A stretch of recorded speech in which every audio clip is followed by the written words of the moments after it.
Hey guys, today I'm talking about how to fix your scapular winging. So if you have shoulder pain or instability and it's causing you problems, then stay tuned because I'm going to teach you the best exercises to help fix this. So let's dive right into it.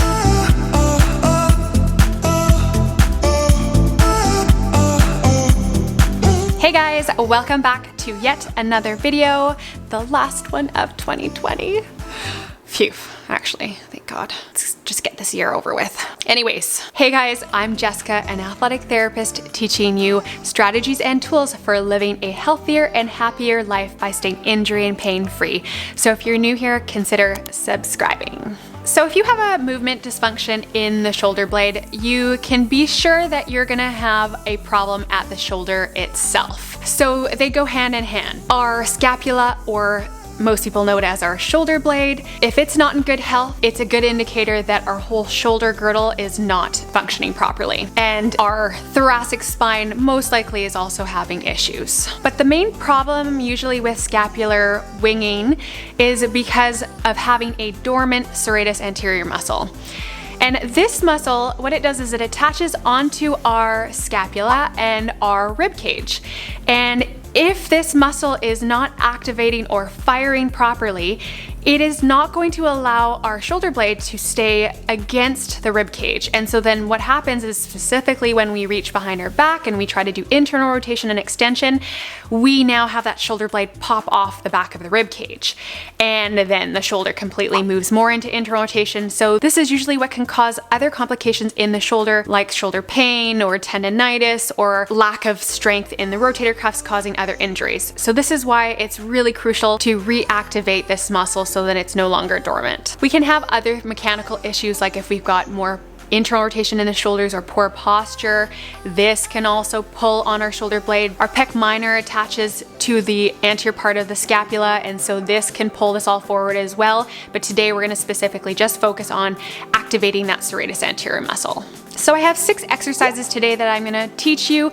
We're going to start from easiest to most challenging, and so you can give these ones a shot. All of them should be done 2 to 3 sets of 10 to 15 repetitions. So once you get up to that 3 sets of 15 repetitions, you're doing great. The key with all of these exercises, I want to note first before you go through all of them, is that we're not trying to increase flexion in our thoracic spine per se. You're going to get a little bit more flexion in the spine, but it's really important that we are driving the shoulder blade, we're protracting it forward and trying to separate the shoulder blades away from each other. So it's not that we're trying to round the thoracic spine and get more of that movement. That's not the key here. So try your best to maintain as much of a neutral position as possible while doing these ones. So the first one's going to be serratus anterior lean back push-up. So on all fours, you're going to first push and drive your hands in towards the floor, making sure that you keep your elbows extended,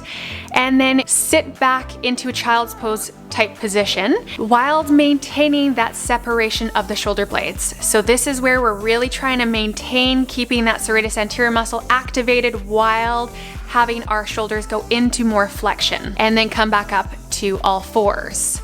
So this is just going to be a continuous rocking back and rocking forward while maintaining that pressure down and towards the ground and activating that muscle. So the next one's going to be wall screws. This one you're going to be leaning against the wall, so you can take a few steps away from the wall. You're going to make a fist with both hands.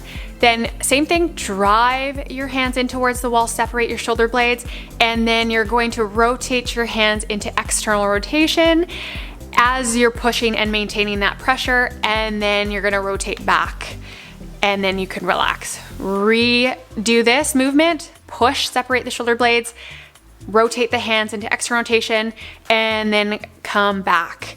You can hold for a couple of seconds when you're in that position, and then come back to neutral. So the next one's gonna be a dumbbell push press. So you're gonna hold onto a dumbbell lying on your back. It's an open chain exercise. So this is great for proprioception. You're going to drive your hand and the dumbbell towards the ceiling, driving, separating that shoulder blade on that one side, and then slowly bringing it back down towards the floor. What I like about this one too is you can't really cheat with the back. You have to maintain your back in that neutral position and then drive the arm forward. So just make sure that you keep that elbow extended at the same time, so it's coming from the shoulder and not from the arm. Let's make this one a little bit more challenging now. So I want you to go into a plank position. So it's much harder because you have to use your body weight. You're gonna keep your hands underneath your shoulder blades, and then head and neck are in neutral position. Now separate the shoulder blades, drive up towards the ceiling and hold for a couple seconds, and then slowly come back down, retracting from the shoulder blades, not the elbows, and then do this again. Push up, drive towards the ceiling, and then come back. So once you do the 2 to 3 sets of these ones, then we can move on to the next one. So this next one is shoulder protraction pull downs. So what you're gonna do is, holding onto TheraBand or cables, you're gonna have your arms extended in front of you using a little bit of resistance. You're gonna protract your arms forward, maintaining the elbows in extension, then bring the weight down towards the floor, keeping the shoulder blades protracted, and then slowly control it on the way back up. Reset at the top. Do it again. Push and protract the shoulders forward, pull the arms down towards the floor, controlling that movement, and then slowly bringing it back up. Good, and this one's great. If you have cables, you can adjust the weight and make it more challenging over time. And our last one is dolphin presses. So this one you're gonna be in a plank position as well. And you're probably by this point, your serratus anterior muscle is pretty pooped. So this is gonna be quite challenging. So you're going to be in a plank position with your elbows down on the ground. Separate the shoulder blades, protract, push into the floor. Then you're going to drive your bum up towards the ceiling, going into a pike position, and slowly control it. Come back down into almost a plank position, and then push your way back up again. Try to do this one nice and slow and controlled. Again, we're trying to increase the strength and stability of this muscle. This one is definitely really challenging, so you might start with 5 repetitions and then work your way over time up to the 10 to 15 reps. Now you have these 6 great serratus anterior strength exercises to help fix your scapular winging. If you're getting value out of these exercises, smash that like button and comment below and tell me which one you like the most. Next, I think you'll really enjoy this video I covered about how to stretch your neck and shoulders for best pain relief. So I'll link it above and put it in the description below for you guys to check out next. Thank you guys for watching this video. Please like it if you liked it, subscribe if you're not already, and hit that bell to be notified when I post new videos. Okay, catch you in the next one. Bye.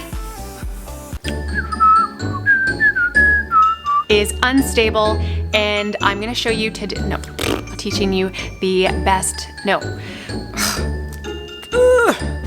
I'll cover, blah, blah, blah, blah, blah. I need water. Oh, milk gets so dry. Done.